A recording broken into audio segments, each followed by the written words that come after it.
सुमिरिय राम ही और दूसरा गाइय राम ही। जब मौका मिले तो गाने लग जाओ।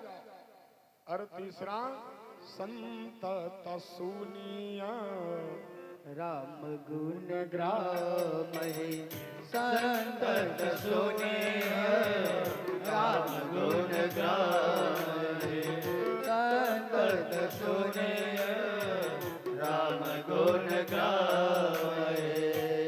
संतत सुनिए राम गुण ग्राम ही। जब बाहर से जब ये दोनों काम करो और दोनों काम करते हुए यदि कभी मौका मिले तुम्हारे गांव में, शहर में, नगर में, कहीं भी जो तुम्हारी पहुंच में हो, वहां कोई संत आया हो, कोई बाहर से आया हो, तो उसकी वाणी को सुनो। संतत सुनिए राम गुण ग्राम ही। क्योंकि कोई भी वक्ता हो, कोई भी व्यास हो, कोई भी गायक हो, सब अपने अपने अनुरूप राम को गाते हैं, सब अपनी अपनी बात बताते हैं। और हम तो कहते हैं कि जिसने जैसा अनुभव किया वो वैसा ही बता सकता है।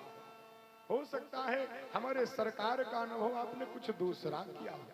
कोई पुत्र में मानता है, लड्डू गोपाल की आप सब पूजा करते हैं ना, कोई अपने पुत्र रूप में मानता है, कोई भक्त भगवान मानता है, कोई सखा मानता है, सब अलग अलग रूप हो।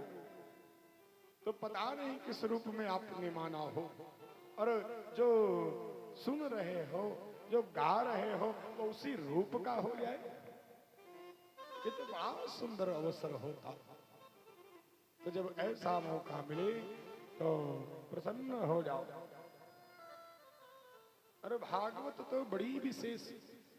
भगवतः प्रोक्तम भागवतम। भागवत है क्या, इसको समझो। 7 दिवस तो हम भागवत कहेंगे, आप सुनेंगे, सुना भी है, क्योंकि ये ऐसा ग्रंथ है जो हर जगह गाया जा रहा है। कहीं ना कहीं किसी रूप में आपके कानों में जरूर पड़ा होगा। भागवत है क्या? भगवतः प्रोक्तम भागवतम। भगवान नारायण ने जो अपने मुख से कहा वही भागवत है। और हमारे गुरुदेव तो व्याख्या करते हैं, पूज्य श्री राजन दास जी महाराज, भगवतः इदं स्वरूपम भागवतम। जो भगवान का स्वरूप है वही भागवत है, और कुछ है ही नहीं। भागवत के 18,000 श्लोकों के प्रत्येक अक्षरों में स्वकीयं यत् भवेत् तेजस् तच्च भागवतं दधात् तिरोधाय प्रविष्टोऽयं श्रीमद्भागवतार्णवम्।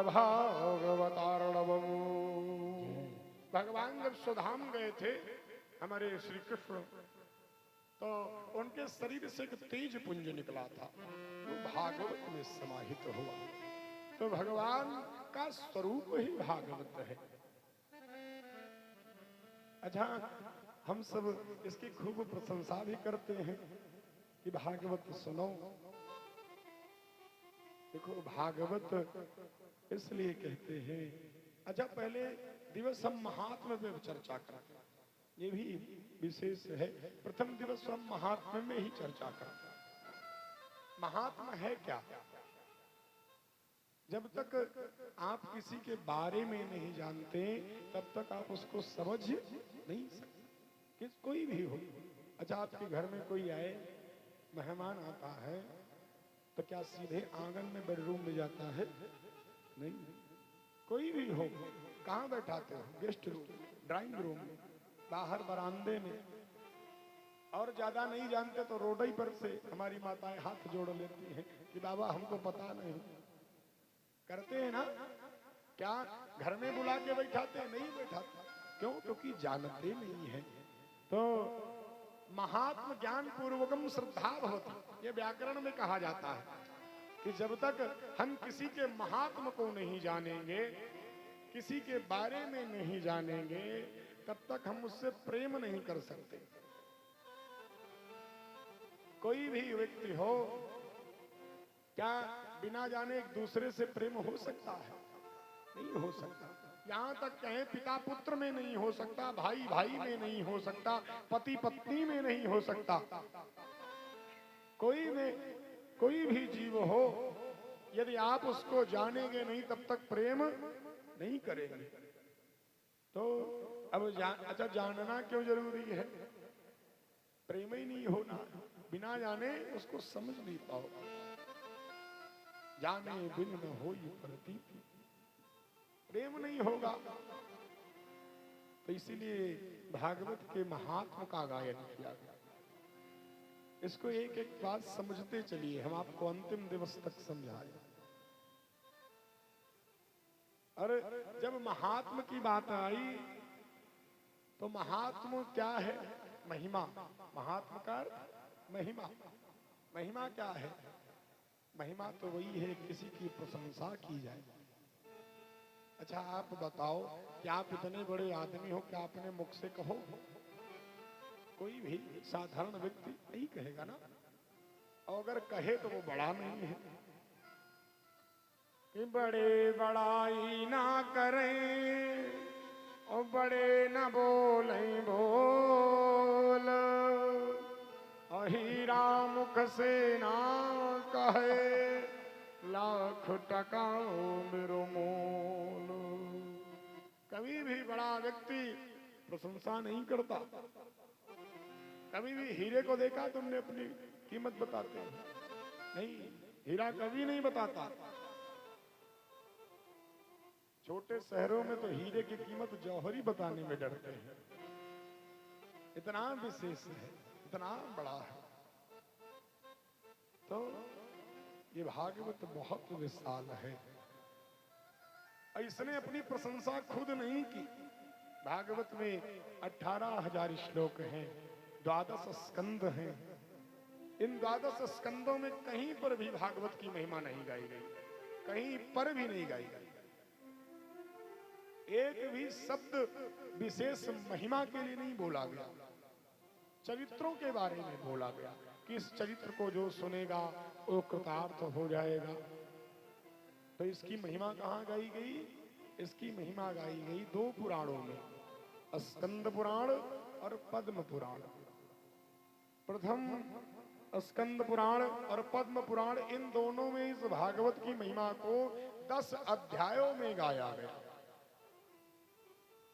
और जब इस देखो महिमा को जब गाया जाता है तो एक आदर्श नीति में भर्तृहरि शतक में एक बात आती है कि संपूर्ण कुंभो न करोति शब्दम।